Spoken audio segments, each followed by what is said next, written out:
Okay, so this is another one of those publishing videos where I go under the hood on publishing. We're going to do advances today. Incredibly noisy house at the moment. I'm just going to, I've started this a few times, I'm going to plow on regardless. Someone can come in here on fire and I will just keep talking about advances. We have the opportunity for comedic fails here because I'm planning to use some props and it could all go badly wrong. Advances are they're not really complicated at all, but there's a lot of misunderstanding about what they are and what they aren't. So we have on the screen all of the books I published, and one of them, Road Brothers, in America only. So actually not either of those covers. It's this cover here. I've self-published, and yeah, I self-published it originally in everywhere, and then the UK publisher said, "Oh, we'd like that," so they did a deal with me. But I was happy when the American, I didn't never approach them. They came to me, and I was happy when the American publisher never came to me and let me continue to do this, because it's actually it's a very different business model, and it can be quite lucrative compared to traditional publishing if you have a sales base. So self-publishers don't get advances. A self-publisher puts all the money into making their book and then starts selling it, and apart from what the retailer takes, which when it's Amazon can be between 70 and 35% of the sales price, depending on where the price point of the book is, all the rest of it, i.e.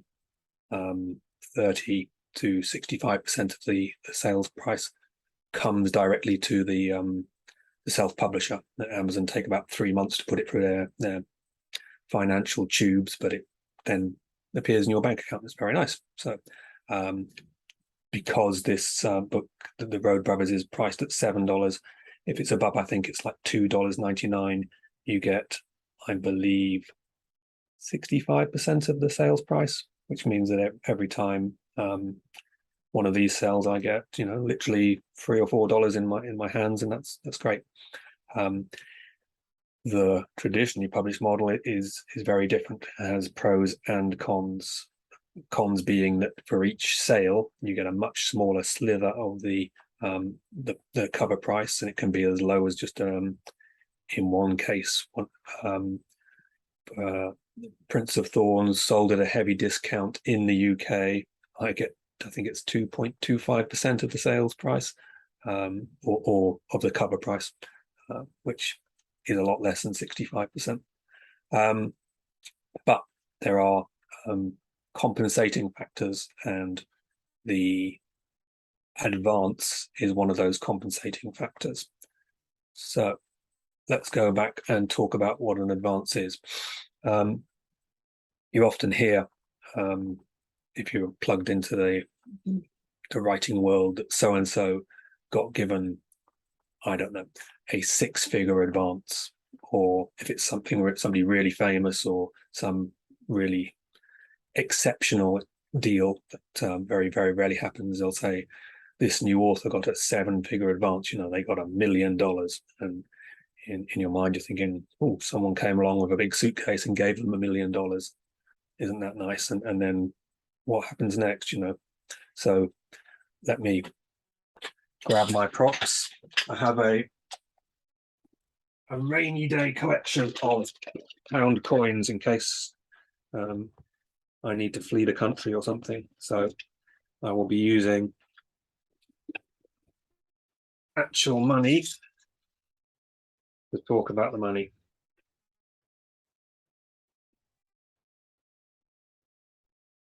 So let's imagine that the news reports, the book news, we can never make real news, that Mark Lawrence has been given a 6-figure advance on his new trilogy.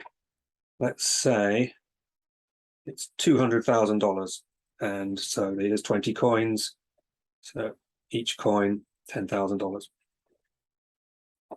This is money that when you sign your contracts, the publisher agrees to give you this advance.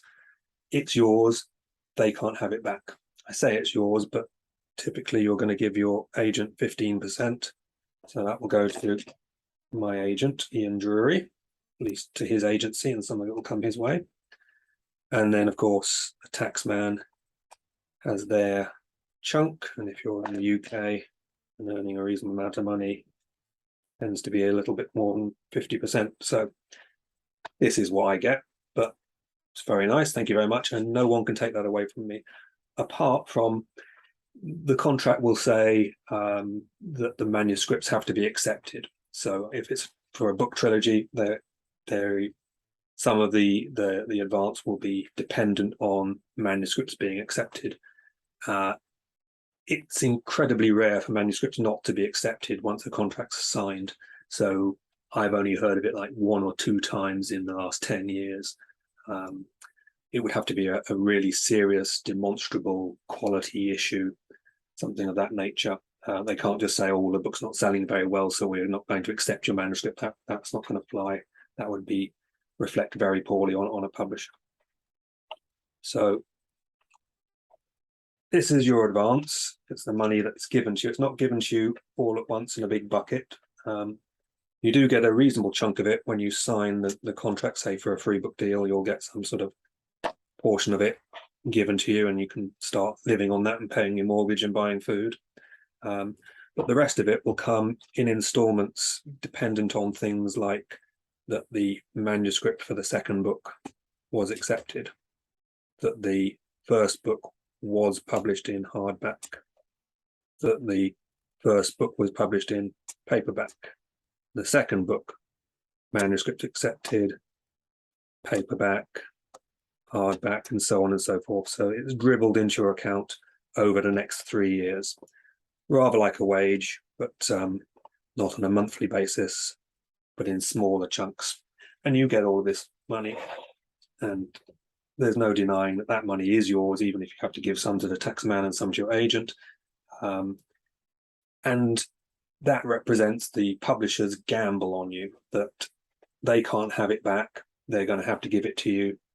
And if your book were to sell poorly, then the difference between the profits the company makes and this column is how much money they've lost.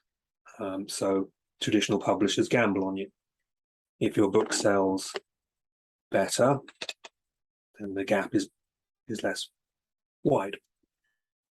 But this column is now the money that is taken in at the tills in the shops and the Amazon. This is not profit. Let's reduce the height of this one. So let's say poor Lawrence only got 100,000 for his advance, and that sounds like a lot of money, but $100,000 over 3 years is $33,000. Taking away the 15% is less than that. That turns out to be a very small wage for people.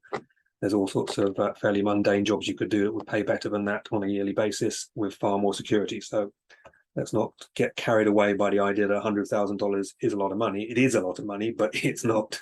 It's only a lot of money when it comes to you all in one lump, and it's like a lottery win rather than it's like your salary for the rest of the next 3 years. So this is the advance. This is the money taken at tills. Let's say it gets up to here. But this isn't profit. A chunk of this is going to be taken by the retailers. I'm not quite sure what the division is there, but it could be heavily in the retailer's favor. So that will be the shop itself or Amazon, and a chunk goes to the publisher. But this is not profit. The publisher has to pay salaries for its editors. It has to pay artists for covers. It has to pay for the buildings that it's in. So maybe this is profit. And of this profit, some of it would be paid to the author.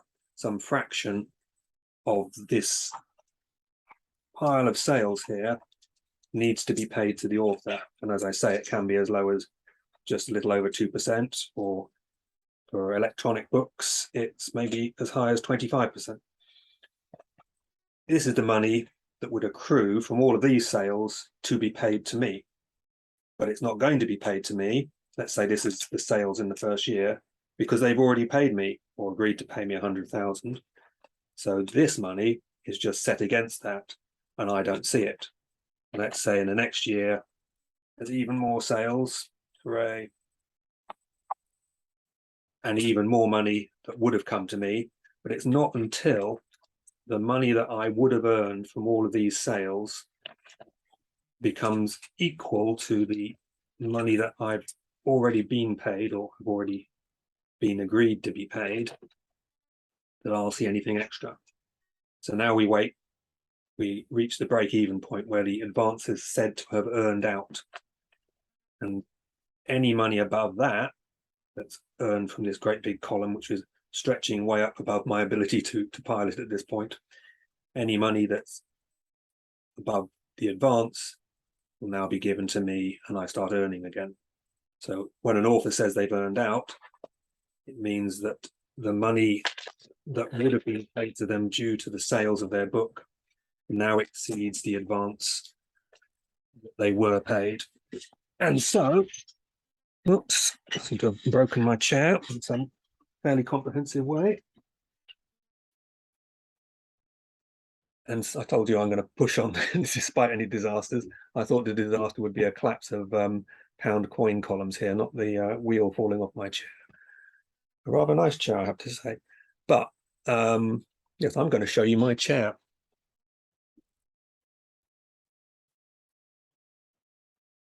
Not sure if you can see this, but it's quite a good chair. One of my little luxuries that I paid for with my pound coin collections in the past. So I'm disturbed by the destruction of it. I'll have to see if my repair skills are equal to the task.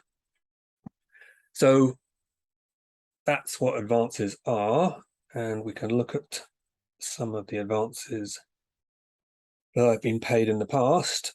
There's a little graphic from back in 2018, I think it was. So the black columns here are the advances that I was paid on trilogies split across the trilogies. So let's say if I were paid 100,000 in an advance for the Broken Empire trilogy, then each of those black columns would be $33,000.